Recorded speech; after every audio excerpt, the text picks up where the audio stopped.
அவன் வெற்றியை யாராலும் தடுக்க முடியாது, இறைவனால் கூட தடுக்க முடியாது. எனக்கு பலகீனம் நிறைய இருக்குன்னு உதய சொல்ல, இங்கிலீஷ் தெரியாது, ஹிந்தி தெரியாது, கணக்கு பார்க்க தெரியாது, பேலன்ஸ் ஷீட் பார்க்க தெரியாது, இருக்கட்டும். ஒன்னே ஒன்று தெரியும், நாணயமாயிரு.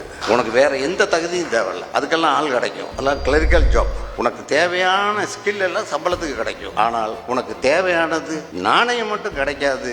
அந்த இடத்துல நீ நாணயஸ்தர நான் இருந்திருக்கிறேன் என்பதை மார்புயர்த்தி சொல்கிறேன். ஏனென்றால் நாணயத்தை ஒருவன் இழந்து விட்டால் அதற்கு பிறகு அவனிடம் இழப்பதற்கு எதுவுமே இருக்காது. Total close. அவன் க்ளோஸ், அவன் குடும்பம் க்ளோஸ், கம்பெனி க்ளோஸ், எல்லாம் க்ளோஸ். உடனே நாணயம்னா நேர்மை, சத்தியம், உண்மை, இப்படிலாம் போதைக்கு அது வேற.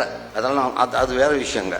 நாணயம்ன்றது சொன்னதை செய்யறத சொல்லு, அவ்வளவுதான். அது எல்லா தொழிலுக்கும் பொருந்தும், கள்ளக்கடத்தற்காரர்களுக்கும் பொருந்தும். சொன்னதை செய்யறத சொல்லு, அந்த துறையில் நீ வெற்றி பெறுவாய். அதுதான் நான். இது நாணயத்திலிருந்து வரக்கூடிய குணம். ஆகவே நான் இன்று ஒரு வெற்றிகரமான உலகளாவிய ஐடா ஏஜென்சி. அதற்கு காரணம், நாணயத்தை கையில் எடுத்துக்கொண்டால் அவன் வெற்றியை யாராலும் தடுக்க முடியாது, இறைவனால் கூட தடுக்க முடியாது.